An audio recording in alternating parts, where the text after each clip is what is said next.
wanted to put together a quick video on basic AK setup.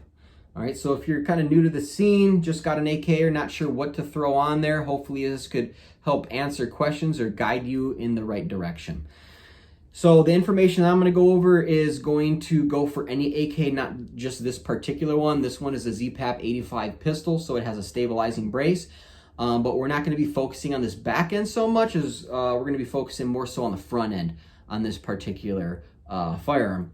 So the main thing I'm looking for when I'm setting up a firearm for defensive purposes is I need it to have two things. First is going to be an optic, and also it's going to need some form of illumination. Personally, if your firearm does not have some form of illumination, it's only going to be useful to you half the time, because you have to be able to positively identify threats before you engage. And if you're in a low light, no light environment, maybe it's your house, maybe you're outside at night, and you can't positively identify a threat, it's probably not going to be a good idea to take that shot. Situationally dependent, of course, but giving yourself the option of having that illumination attached to your firearm and ready to go is going to be a safe bet there. So the way I make these two things happen, and this pretty much works with any AK, is an Ultimak rail. There's a couple other companies that make similar rails, so doesn't really matter which way you want to go, but this is accomplishing both of those two things, my optic and my illumination. This firearm does not have a rail to mount a side-mounted scope.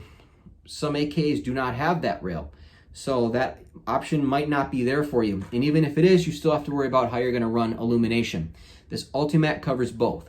So on this particular pistol, I have a Holosun 503 GU mounted on an ADM low mount, okay? So that gives me the option to have that quick detach lever if I have to remove this optic because the battery dies or it gets damaged, I can't clearly see through it. I can remove that with that quick throw lever and I'll still have access to the iron sights. So that's a good option to have if it's feasible.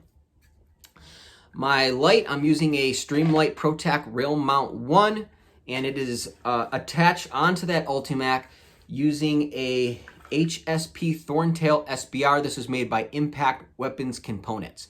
So the Thorntail SBR, it mounts that light on an offset and it pushes it slightly forward. One, it clears that front sight post so you don't have that shadow being projected out. And two, it allows it to sit far enough forward to when I'm holding this handguard, I can hit that button with my thumb.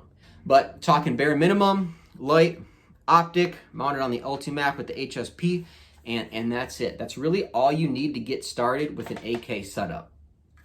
Muzzle devices, this is a 5.56, so I just have a blast diversion shield, just setting that blast forward. And on my 7.62 AKs, I like to have some sort of brake to help mitigate that recoil. 5.56 and 5.45, some sort of flash hider. Recoil is not so much of an issue there. So if you just bought an AK and you're a little bit on a budget and you're trying to get a setup that's going to get you out to the range, out to training, and get you something that you can protect yourself and your family with, then I'd recommend you take a look at something like that. All right, these Ultimaks are very expensive, so are the alternatives to this, and there are models that's going to fit pretty much any AK out there.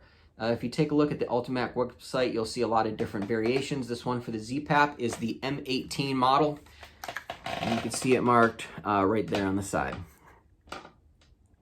So that's it. If you have any questions, go ahead and let me know in the comments, shoot me a message, and hopefully this info has helped you out. Thanks for watching.